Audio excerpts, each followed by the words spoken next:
সর্দি, কাশি, গলা ব্যথা, জ্বর আজকাল খুবই সাধারণ একটি স্বাস্থ্য সমস্যা হয়ে দাঁড়িয়েছে। গত কয়েক মাস ধরে আমাদের আশেপাশে, পাড়াতে এবং নিজেদের পরিবারের সদস্যদের মধ্যে এই সর্দি, কাশি, গলা ব্যথা, জ্বরের সমস্যা কিন্তু বেড়েই গেছে। এমনিতে সাধারণত এই ধরনের উপসর্গ খুব একটা সিরিয়াস প্রবলেম করে না। কয়েকদিন সর্দি, কাশি থাকার পরে নিজে থেকেই সেটি ঠিক হয়ে যায়। যদি একজন নর্মাল মানুষের সর্দি, কাশি, গলা ব্যথা হয়, তাতে সেরকম প্রবলেম সাধারণত হয় না।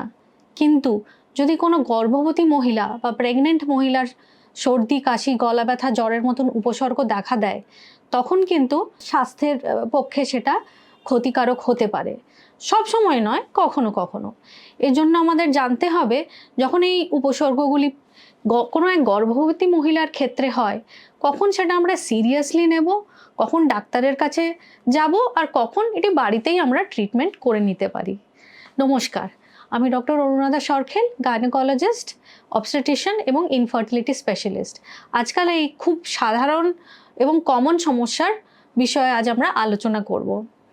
তো এই সর্দি, কাশি, গলা ব্যথা যদি প্রথম 3 মাস বা লাস্ট 1 মাস গর্ভধারণের সময় হয়, তখন কিন্তু আমাদের একটু কেয়ারফুল থাকতে হয়। মাঝখানের যে সময়টা 3-4 মাস, সেই সময় এই সর্দি, কাশি হলে সেটা খুব বেশি সমস্যার কারণ হয় না মা বা তার গর্ভে সন্তানের জন্যে। কিন্তু প্রথম 3 মাস যদি আশেপাশে বাড়িতে বা পাড়াতে বন্ধুবান্ধবের কারুর সর্দি, কাশি এসব হয়ে থাকে, সবথেকে ভালো উপায় হচ্ছে যে প্রেগনেন্ট মহিলারা এরকম মানুষের থেকে একটু দূরে থাকবেন, অ্যাভয়েড করবেন। তাহলে প্রবলেমটা হবার আগেই আমরা প্রিভেন্ট করতে পারি। Prevention is better than cure. কিন্তু যদি ধরুন সব কিছু সত্ত্বেও তার হয়েই গেল সর্দি, কাশি, তখন সে কী করবে? প্রথমত দেখতে হবে যে তার এই উপসর্গের মাত্রা কতটা, খুব বেশি না কম। যদি একটুখানি সর্দি, কাশি, গলা ব্যথা হয়, কয়েকটি সাধারণ উপায়ে বাড়িতেই আমরা এর চিকিৎসা করতে পারি। প্রথমে সেটাই চেষ্টা করা উচিত। যেমন আদা দেওয়া চা বা গরম ফ্লুইডস, স্যুপ, এই ধরনের খাবার বেশি করে খাওয়া, অথবা দিনে 3 বার করে নুন জল দিয়ে গার্গল করা। এতে কিন্তু অনেক উপকার পাওয়া যায় এবং বেশি কম এতেই সর্দি, কাশি ঠিক হয়ে যায়। এছাড়া কিছু কিছু মেডিসিনস ওভার দ্য কাউন্টার, মানে ওষুধের দোকানে বিক্রি হয় প্রেসক্রিপশন ছাড়াই। 2-4টে মেডিসিন আছে যেগুলো প্রেগনেন্সিতে ওভার দ্য কাউন্টারও নেওয়া যেতে পারে। আজকে আমি সেরকম কয়েকটি ওষুধের পরামর্শ আপনাদের দেব। যেমন ধরুন, নাক বন্ধ থাকলে, সর্দি হলে নেজাল ড্রপ বলে একটি স্যালাইন নেজাল ড্রপ বলে এক ধরনের নেজাল ড্রপ পাওয়া যায়। তো এই nasal drop, saline nasal drop কিন্তু নাক বন্ধ থাকলে যে কোনো গর্ভবতী মহিলা নিতে পারেন এবং দিনে অনেকবার নিলেও এতে কোনো ক্ষতি হয় না। যতবার নাক বন্ধ হবে অতবারই উনি এই নেজাল ড্রপ ব্যবহার করতে পারেন। এটি সম্পূর্ণ সেফ। সেকেন্ডলি, অনেক সময় গলায় কফ জমলে আমরা স্টিম নিতে বলি, ভাপ নিতে বলি। তো এই ভাপ নেওয়ার জন্য অনেক সময় জলের মধ্যে ভিক্স বা মেনথল ড্রপস নিয়ে ভাপ নিলে সর্দি, কাশি তাড়াতাড়ি সেরে যায়। তো এই মেনথল ড্রপসও কিন্তু ওনারা নিতে পারেন। তো এইসব ট্রিটমেন্ট ওনারা ডাক্তারবাবুর পরামর্শ ছাড়াই কিন্তু বাড়িতে করতে পারেন।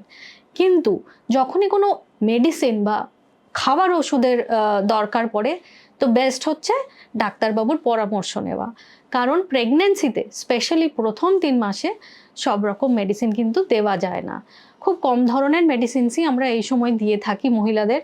কারণ এই সময় বাচ্চার গঠন হয় এবং যে কোনো মেডিসিনসে এই গঠন হওয়ার প্রক্রিয়াতে কি এফেক্ট পড়ে সেটা সব ক্ষেত্রে এখনও পর্যন্ত জানাও নেই এবং অনেক ক্ষেত্রেই দেখা গেছে সেফও নয়। সেজন্য কখনই খাবার ওষুধ আপনার প্রয়োজন পড়বে, তখনই কিন্তু আপনি ডাক্তারের পরামর্শ নিয়েই সেগুলি খাবেন। তাও কিছু মেডিসিনস আছে যেরকম প্রেগনেন্সিতে যেগুলি সেফ মানা হয়। ধরুন, যদি কারোর খুব অত্যাধিক কাশি হচ্ছে, সে কাফ সিরাপ খেতে পারে। কাফ সিরাপে দেখতে হবে কোডিন বলে যে একটি পদার্থ থাকে, সেই কাফ সিরাপে যেন না থাকে। কোডিন, ব্রুফেন, এই ধরনের জিনিস প্রেগনেন্সিতে অ্যাভয়েড করতে হবে। কিন্তু অনেক কাফ সিরাপে ডেক্সট্রোমিথরফ্যান বলে একটি কেমিক্যাল থাকে কাশি কমানোর জন্যে, এটি কিন্তু প্রেগনেন্সিতে নেওয়া যেতে পারে। তো যদি কাফ সিরাপ কেউ খাচ্ছেন, লক্ষ্য করবেন কোডিন যেন সেই কাফ সিরাপে একদম না থাকে।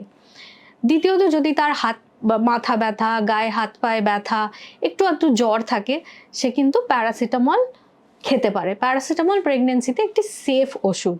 সে প্যারাসিটামল 500 মিলিগ্রাম দিনে 3 বার অথবা 650 মিলিগ্রাম দিনে 2 বার 1-2 দিন খেতে পারে। কিন্তু এর থেকে বেশি মাত্রায় যদি তার প্যারাসিটামলের প্রয়োজন হয় বা এটি খাওয়ার পরেও যদি তার জ্বর না কমে, তখন কিন্তু তাকে ডাক্তারকে দেখিয়েই এই মেডিসিন খাওয়া উচিত। আর কোন কোন পরিস্থিতিতে ডাক্তারকে দেখানো প্রয়োজন? ধরুন, যদি তার সর্দি কাশি অনেক দিন 4-5 দিন হওয়ার পরেও কমতে চাইছে না, অথবা গলায় ব্যথার সঙ্গে জ্বর আসছে, খেতে অসুবিধে হচ্ছে, সেই সময় কিন্তু বেশি দেরি না করে কোনো সর্দি কাশির ওপরে কোনো চেস্ট ইনফেকশন হচ্ছে কিনা, কোনো ব্যাকটেরিয়াল ইনফেকশন হচ্ছে কিনা, সেইটি জানার জন্য কিন্তু তাড়াতাড়ি ডাক্তারবাবুকে দেখিয়ে সেটা ট্রিটমেন্ট করে নিলে বেটার হয়।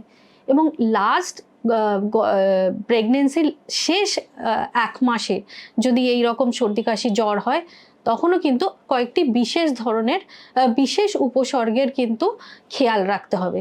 যেমন যদি অত্যাধিক জ্বর আসে, স্পেশালি 100-র ওপরে জ্বর আসতে থাকে, কমতে চায় না, বা দ্বিতীয়ত যদি বেবির মুভমেন্ট, যেটি রেগুলার নর্মাল মুভমেন্ট থাকে, তার থেকে যদি মুভমেন্ট একটু অন্য হয়, যদি মুভমেন্ট কমে যায় বা মুভমেন্টের প্যাটার্ন চেঞ্জ হয়ে যায়, সেই ক্ষেত্রেও কিন্তু দেরি না করে তাড়াতাড়ি ডাক্তারকে পরামর্শ করা উচিত।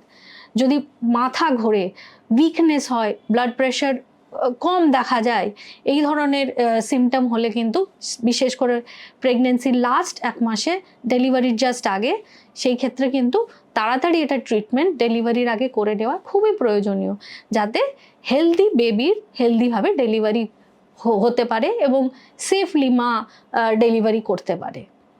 তো আমি আশা করব যে আজকে যে কমন পরামর্শগুলি আমরা আজকে ডিসকাস করেছি, এই সর্দি কাশি, গলা ব্যথা, জ্বরের, এগুলি আপনাকে সাহায্য করবে। বাড়িতে কিছুটা ট্রিটমেন্ট আপনারা নিজেরাই করে নিতে পারেন। আর কোন কোন ক্ষেত্রে আপনারা তাড়াতাড়ি ডাক্তারবাবুর কাছে যাবেন, কোন কোন ট্রিটমেন্ট ডাক্তারবাবুর আন্ডারেই করবেন, সেগুলোও আজকে আমরা আলোচনা করেছি। এগুলো আপনাদের খুবই সাহায্য করবে। ধন্যবাদ।